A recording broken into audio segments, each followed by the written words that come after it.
फेमिना साहिबा 2025 में जो कि अभी 20-25 दिन के बाद आ जाएगा, दो बड़ी मुसीबतें हम उनका बल्कि ऐसा कहूँगा कि इंतज़ार कर रहे हैं। एक तो फरवरी में गैस के जो नर्ख हैं वो बढ़ने हैं, IMF ने हमें डेडलाइन दे दी है। दूसरा ये कि जो ज़रूरी टैक्स है वो भी नाफिज होना है। महंगाई आज जो है आप सबको पता है ये मज़ीद बढ़नी है। ऐसी सूरत हाल में ये जो मार्च की गेम चल रही है हुकूमत के बीच में, अपोजिशन के बीच में, ये कब तक चलेगी? ये लड़ाई कब तक चलेगी? ये ख़त्म कैसे होगी?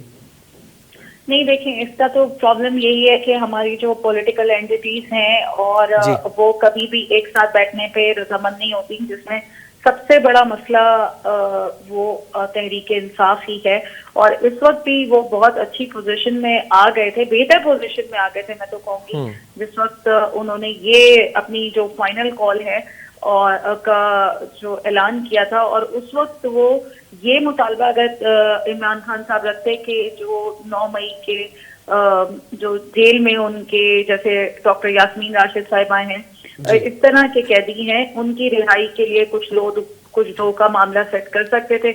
मगर उनके दिमाग में जो कुछ है वो पिछले 20-22 साल 25 साल जो उन्होंने सियासत की है वो सिर्फ यही है, एक एग्रेसिव सियासत, एक पॉपुलिस्ट सियासत की है। और उसको हमेशा एस्टेब्लिशमेंट का कंधा मिला, और जैसे ही वो हटा है कंधा तो आप देखें कि क्या सिचुएशन में वो आ गए और किस सिचुएशन में वो अपनी पार्टी को भी लेकर आ गए। तो प्रॉब्लम यहाँ पर ये है कि हमारी सियासी जमातें, जो दो हमारी मेच्योर सियासी जमातें हैं, वो उन्होंने पूरी कोशिश की है इनसे बात करने की, इनको समझाने की। और इस वक्त भी तहरीक इंसाफ जिस वक्त जो इलेक्शन की बात कर रहे हैं मेरे भाई की ये बात कर रहे थे कि उनको PMLN ने भी कहा था कि वो 2/3 मेजोरिटी नहीं है, लेकिन वो किसी और कोलिशन के साथ जाके हुकूमत बना लें। उनको ये दावत दी गई थी, उन्हें पीपल्स पार्टी ने भी कहा था कि आप आ जाएं और गवर्नमेंट बना लें।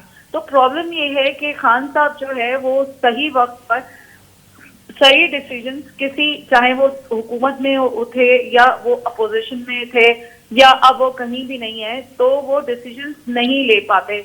और उन डिसीजंस ना लेने का जो साइड इफेक्ट है वो इस वक्त आ रहा है। अच्छा, और दूसरी बात ये है कि इन्फ्लेशन के भी बहुत सारे फैक्टर्स हैं, और जाहिर है कि अब वो हम पीछे जाएंगे तो बहुत सारे मामला आते हैं कि IMF का जो कॉन्ट्रैक्ट था, जो एग्रीमेंट था, उसे तोड़ा गया, और उसके बाद जो पॉलिटिकल अनरेस्ट किया गया और सारा कुछ हुआ, ये सारे मामला हैं। लेकिन मुझे ऐसा लगता है कि पाकिस्तान में थोड़ी बहुत इकोनॉमिक स्टेबिलिटी आना शुरू हो गई है। आपके रेमिटेंसेस बढ़े हैं, आपके जो फॉरेन अकाउंट है वो बेहतर हुआ है, आपकी जो सरकारी ज़खायर हैं वो भी बेहतर हो रहे हैं। तो मुझे ऐसा लगता है कि कुछ सख्त डिसीजंस तो आपको लेने पड़ेंगे, मगर यहाँ पर सिचुएशन बेहतर है। और दूसरी बात ये कि मुझे ये नहीं लगता कि गवर्नमेंट कहीं भी जाएगी, और ये रिवायत पाकिस्तान में ख़त्म होनी भी चाहिए कि एक मुंतखब हुकूमत को उसको उसके 5 साल मुकम्मल करने देने चाहिए।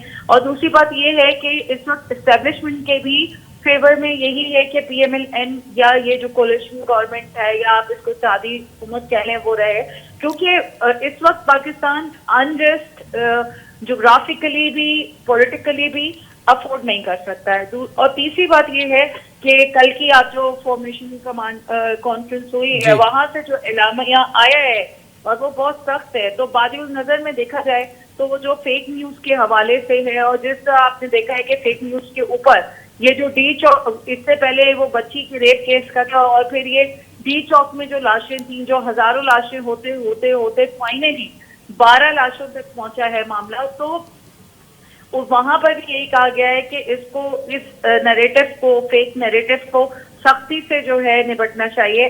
तो आप मुझे ये बताइए कि मुझे तो तहरीक इंसाफ के लिए किसी किस्म का भी फिलहाल कोई वो नजर नहीं आ रहा है। और मुझे ऐसा लगता है कि पाकिस्तान को थोड़ा सा चैलेंजेस होंगे, लेकिन पाकिस्तान जो है वो अब एक स्टेबलाइजेशन के मोड में जा रहा है, क्योंकि KPK का मामला है, और अली अमीन गंडापुर खुद भी मुझे ऐसे लगता है कि पसे पर्दा वो बहुत ज्यादा थक चुके हैं इस सिचुएशन से, क्योंकि उन्हें KPK में हुकूमत वो नहीं कर रहे हैं, वो सिर्फ और सिर्फ इमरान खान के उस पर वो कर रहे हैं। अभी भी आप देखें कि वो अपने सारे वसाइल लगा के 13 दिसंबर को पेशावर में एक जलसा करेंगे, तो उससे उनकी जो केपीके की जो अवाम है उसको क्या फायदा हो रहा है, वहाँ जो सिचुएशन है उसको क्या फायदा हो रहा है। कुरम वो अभी तक नहीं गए हैं, वहां पे आज ग्रैंड जगह करके वहां पे जनबंदी हुई है, लेकिन तहरीक इंसाफ की गवर्नमेंट है वहां पर, सही। केपीके के वजीर आला समेत कोई भी हुकूमत का नुमाइंदा वहां कुरम नहीं पहुंचा है। तो बहुत अनफॉर्चुनेट सिचुएशन सूबाई लेवल पे बन रही है। तो मुझे नहीं लगता कि ये पॉलिटिकल अनरेस्ट जो है वो अभी फिलहाल थमेगा, लेकिन मुझे ऐसे लगता है कि पाकिस्तान का इकोनॉमिक जो रेस्ट है वो आएगा।